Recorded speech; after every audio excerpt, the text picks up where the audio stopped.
our next question is, how does Alzheimer's affect your brain specifically? So I'll jump in and then love to hear what Jamie's thoughts are. What's good about this question is just to remind us the only definitive diagnosis of Alzheimer's is on autopsy, when they actually can look at the brain and see that there are it's a particular kind of protein called amyloid, A-M-Y-L-O-I-D, amyloid deposits in particular areas of the brain.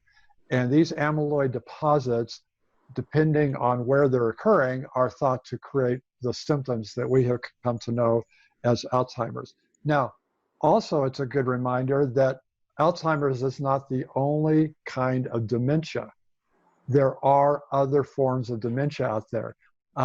The big one, and the reason probably the stuff that Dr. Jamie was saying about exercise, fruits and veggies, not smoking, et cetera, is that vascular dementia, or sometimes called VD, but it's vascular dementia, means that there's not adequate blood supply going to the brain. And if you think about it, the very same things that we do to protect our heart are protecting our brain, improving blood flow and making sure cholesterol deposits and those sorts of things don't increase. So sometimes in that kind of dementia, you'll actually see a brain where the arteries have gotten cholesterol deposits and something called plaque build up in them. The blood vessels have gotten skinny and small, and you can just see not enough blood is getting to the brain.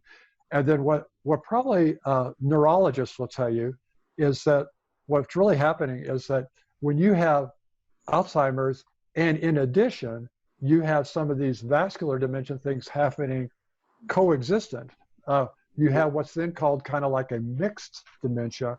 That's why you can actually, just by improving those things, you can make your path easier to navigate, if that makes sense. So lastly, I'll say there are some other dementias that affect the frontal lobe a little bit more, the front part of your brain, and because of that, they will get different kind of symptoms, visual hallucinations, Parkinson's type features, etc. There's a whole bunch of other names for those kind of conditions, but it depends. It's a neurodegenerative process, meaning nerves are degenerating, and it depends on where in the brain it's occurring that predicts what kind of symptoms you're having. Yeah, I think, yeah, you nailed it, Dr. Bill, and I just like to, tell people, you have billions of these neurons in your brain, and, their big job is that communication, via electrical signals, chemical signals, to talk to, your brain to talk to itself, but also to your organs, your muscles. And so, when they can't communicate effectively, that's going to, impair the function of your brain. If there's damage, it's going to lead to that cell death or degeneration. Mm-hmm. And you're going to see the tissue changes that, as Dr. Bill mentioned, you won't see until autopsy. And he mentioned the plaques, and I know there's also some research on the different tangles or tau tangles. Right. There's these abnormal proteins also that impair that ability of those nutrients to kind of flow. So I think it's, your brain is like that master computer center. So if it's not functioning, or one area is not functioning, it's going to wreak havoc with the whole system.